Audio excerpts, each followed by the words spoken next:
wanted to talk a little bit about what QNX is doing in automotive today. Define a little bit when we're talking about vehicle to X, vehicle to what that X is. So when you think of it in M2M, how we're translating between the two industries. Talk about the promises of having these connected vehicles and what they connect to and why.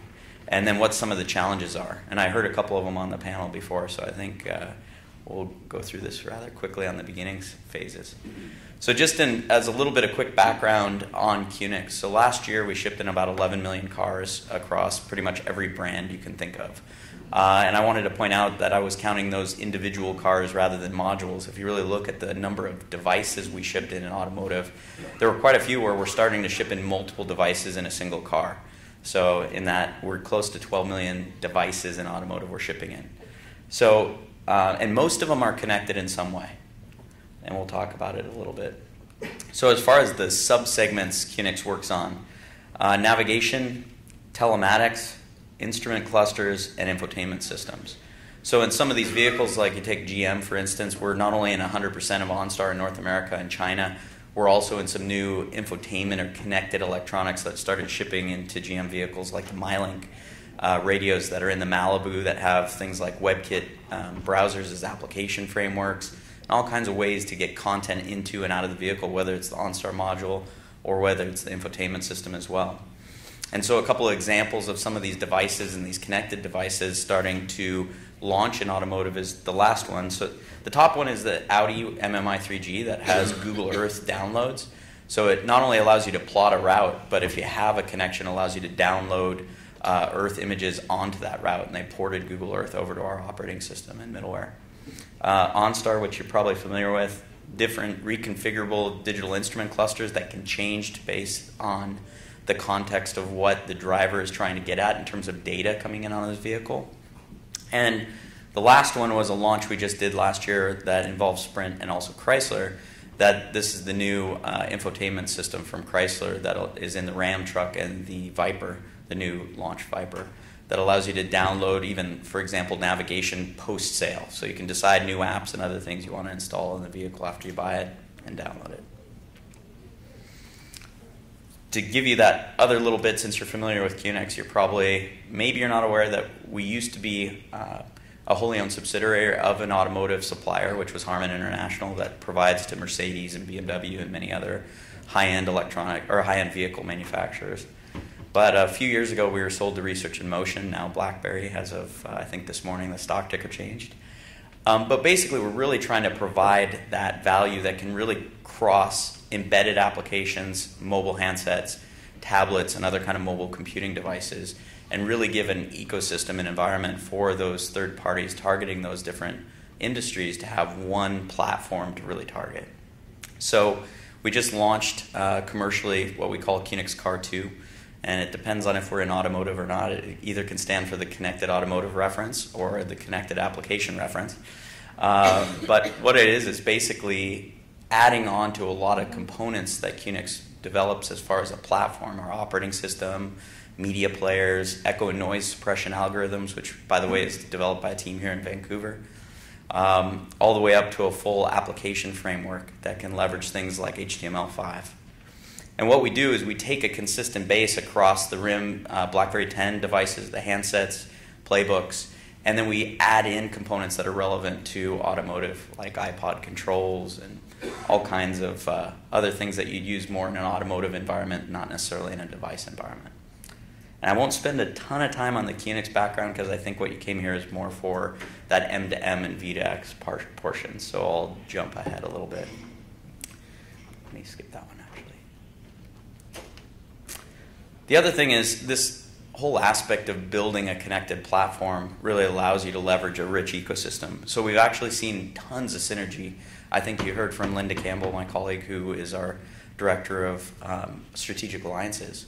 And she's been able to take not only a lot of the app vendors that are looking to target BlackBerry devices and bring them along to where they can really start to leverage their investment in an automotive environment, where, for example, one we get a ton of interest is on internet radio, where they realize the amount of time you're spending in your vehicle, of that 48 minutes a day, is time that they can listen to content and actually get more advertising or other revenue, that you're in an uninterrupted space for that hour while you're commuting.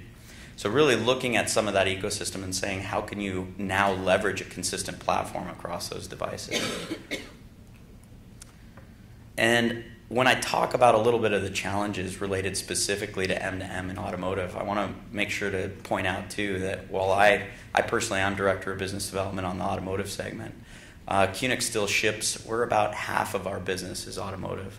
We're still in nuclear power plants, industrial automation, we're in most of the world's high-speed trains, we're in many different types of traditional M2M, whether it be medical or whether it be industrial or green energy type systems. So we're seeing some consistency since we're using that platform across those many segments in some of the challenges we see in automotive and trying to see what we can glean from it to really position us as a strong M2M play as a platform.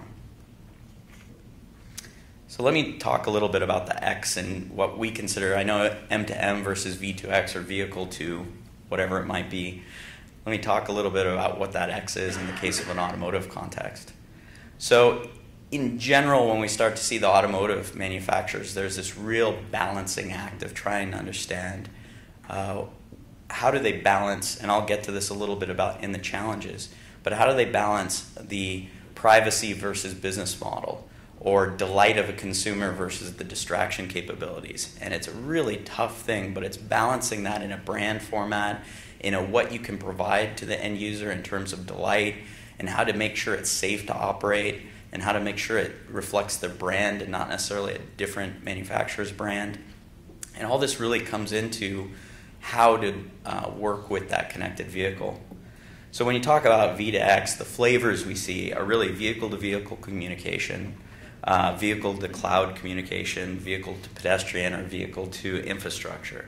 And we see production programs with automotive suppliers hitting all four of those contexts. And in general, we see a device strategy across multiple market segments that are trying to do the same thing. Whether it's inform you in something like a smart panel of your electrical usage, to reporting that back to the grid, to doing an update from the grid, or managing smartly how the flow of power is going to your house over peak times. We see a lot of the same challenges from a platform perspective happen across the board. Also in terms of wireless connectivities, what kinds of ways do these things connect? Are they connected through an end user's infrastructure, or is it connected through a 3G or 4G radio? Is it connected over a Bluetooth phone that's tethered to it in some way? We see a lot of the same challenges happening in automotive and how to address them. And I give that as an example. This is more of the pedestrian to vehicle, maybe you could think of it. But we've worked in a number of applications where it's also interacting with that device remotely, whether it's, in the case of OnStar, we worked with them on OnStar Remote Link that can give you information about tire pressure levels, whether your percentage charge of your battery in the case of a Volt, scheduling a charge, or even starting your car remotely. So what are some of the promises of V2X? Really, one of them is really talking about safety. Making sure that you can keep the vehicle or the person operating the vehicle safe. I think I applaud Volvo's initiative. They have the 2020 initiative, which is that by 2020, there will not be a single life lost in a Volvo vehicle, whether that's through the fault of the driver or not. That's their goal. And I think in general, you see that trend across all the manufacturers that are combining things like autonomous drive elements, maybe not full autonomous drive, but pieces to really make that vehicle safer, help you avoid traffic, avoid collisions. And it really starts to bring in those four different areas of V2X that I talk about, whether it's avoiding a traffic situation or an accident, or avoiding changing lanes where you're going to cause an accident. So really collecting and using the data that's being generated by these huge data gathering machines and making it so that you can keep everything safe. Also, making sure you can find a problem that may occur with a vehicle in advance and fix it without the end user even potentially ever knowing that there could have been a problem. So there was recently an update that OnStar modules made in the field. They found out there was a problem. They updated all of the new OnStar devices all at once remotely. So really allowing for those kind of ways to keep the vehicle on the road and keep it safe. Also, there's been a number of research projects recently that blend. Last year there was a lot of conversation around medical in machine-to-machine and really trying to figure out ways to keep patients from going back to the hospital for generating revenue for hospitals, and also to remove new rules that were taking effect on hospitals being able to charge for Medicare. Same thing in the vehicle. We see these overlaps of some of these industries. We see a ton of activity right now on combining medical sensors into vehicles to know that if you're having a heart attack, it can pull the vehicle over safely. It can understand things that are happening in your body as you're driving, all the way down to, saw an interesting use case at CES where they were measuring cognitive load in your brainwaves to know whether to put a call through to voicemail or whether to let you take the call. So really trying to, now I will tell you it was coupled with these cool little ears, and what they do is move as your brainwaves were, as your cognitive load went up, and they just did a hackathon method with a GM vehicle to show that they could use that same process and mute your phone. So, who knows when these things will actually make it to production, but definitely people are looking at all different ways to make vehicles more safe. Oh, sorry.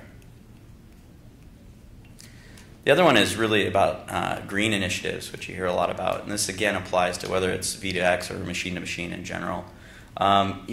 Figuring out if there's a more optimal route to take your vehicle, figuring out if there's a way with more downhills for regenerative braking, figuring out ways to avoid traffic and congestion. All these things are definitely part of the whole promise of the V2X initiative when you have a connected vehicle. Also there's been a number of initiatives right now about ride sharing. You see that in OnStar again. I keep picking on OnStar, but they've announced some ride-sharing initiatives with universities that you could bring your vehicle and allow it to be shared with another person. And also definitely routing and parking services and other location-based services. Again, a big promise of V2X. The last one I'll talk about is really keeping the vehicle fresh and current. So not just downloading new information about or figuring out if there might be warranty recalls or any kind of data that could help the vehicle stay in the field and stay safe, but keep it more delightful to the end user, of being able to make it not feel like you'd always hear everyone talk about, it's out of date as soon as I drive it off the lot. So really having ways to keep that system refreshed, download new content. We're in a number of different production systems like the Toyota M2M, which launched a number of new applications. It's got OpenTable, Bing Local Search, and can continue to add applications after it's already been deployed. Same thing as I mentioned in the new Viper and the Ram truck. But really just keeping it more entertaining for the end user and being able to use that device and have it new and refreshed every once in a while. And also to fix problems. Again, when we go to it, we'll talk a little bit about the business model in just a second. But if you look at how much Ford paid when they did Sync Gen 2, which is also known as My Ford Touch, the amount they paid is in the hundreds of millions of dollars to do that fix that they did when they were first found to have it be not only distracting, but not necessarily be a quality product.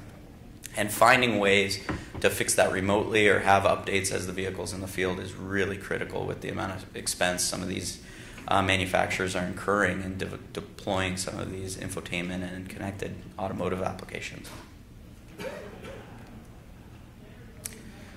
And of course, as far as the benefit of a connected vehicle, really spans the entire value chain, whether it's the carrier, whether it's enterprise, whether it's insurance and infrastructure, OEM, the consumer. We see a number of these things really taking off and really building out a whole new ecosystem around the vehicle. So I'll give you a couple of quick life cycle use cases that we see. One manufacturer was talking about the number of SKUs they have on an individual radio at the production line. When they have maybe 3 suppliers to make sure that they have a backup supplier if there's any problems. When you have maybe 3 to 10 different geographic variants. When you have different configurations or options in those particular radios. One manufacturer talked about 150 different SKUs at manufacturing time for one radio. When you start getting into that many SKUs, another example is a motorcycle vendor. They have instrument clusters. They were talking about just on their motorcycles having tens of SKUs just on their motorcycles just for the instrument cluster. So by moving to a digital display, they could still reflect the brand and the specific model, but not necessarily have a lot of different componentry. It's just really a different skin and a software change rather than necessarily a hardware change. So having ways to have individual, maybe tap an NFC and download a new firmware update or download what is specifically going into that vehicle tied to an individual VIN, all the way to once that's in the field, having updates and upgrades and new application deployment into the vehicle for, as we discussed earlier, all the way to that kind of follow me capability that maybe when you rent a car, your whole personalization of what radio stations you have, what services you have, what navigation app you've downloaded, all can follow you to that experience. And again, coming from the automotive side when we're owned by Harman and then moving to BlackBerry, having these same challenges addressed in the mobile space is really giving a huge opportunity throughout the whole machine-to-machine landscape.